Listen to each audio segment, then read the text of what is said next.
ఇక్కడ మీరు చూడండి, పాకిస్తాన్ ఒకవైపు సిద్ధమవుతోంది, భారత్ కూడా సిద్ధమవుతోంది. ఐఎన్ఎస్ఎస్ సూరత్ నుంచి ఈ యొక్క మిసైల్ ప్రయోగం జరిగింది.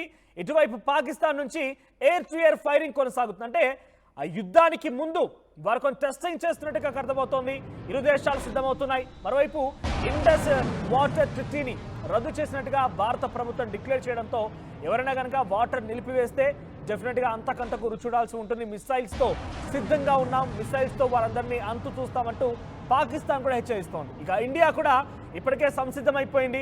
ఐఎన్ఎస్ఎస్ సూరత్ నుంచి ఆ మిసైల్ ప్రయోగం జరిగింది. దానికి సంబంధించి మనం చూస్తే ఇందాక చెప్పాను కదా, 4 వ్యూహాలని చెప్పి డైరెక్ట్గా పాకిస్తాన్లోకి వెళ్ళిపోయి దాడి చేయడం, ఎయిర్ ఫోర్స్లోకి వెళ్ళి బాంబులు వేయడం, భారత్ భూభాగం నుంచి మిసైల్స్తో అటాక్ చేయడం, డ్రోన్ల ద్వారా టెర్రరిస్టుల క్యాంపులపై దాడి చేయడం. ఈ 4 వ్యూహాల్లో అన్నిట్లకు టెస్టింగ్ కొనసాగుతోంది. భారత్ ఒకవైపు, పాకిస్తాన్ ఒకవైపు సంసిద్ధంగా ఉన్నాయి. ఎవరి ప్రయత్నాలు వారు చేస్తూనే ఉన్నారు. టెస్టింగ్ రూపంలో ఒకరినొకరు అలర్ట్ చేస్తున్నారు, ఒకరినొకరు భయభ్రాంతులకు గురి చేస్తున్నారు.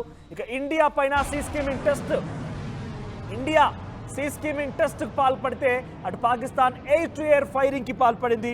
ప్రస్తుతం ఈ 2 దృశ్యాలు వైరల్ గా మారాయి.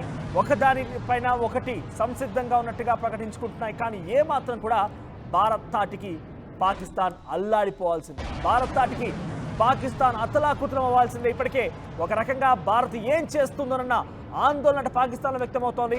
పాకిస్తాన్ ప్రధాని ఒక్కసారిగా అల్లాడిపోతున్నారు. అసలు ఇలా ఎదుర్కోవాలనే విషయం పైన చాలా పెద్ద ఎత్తున ఆయన ఆందోళన పడుతున్నారు కూడా.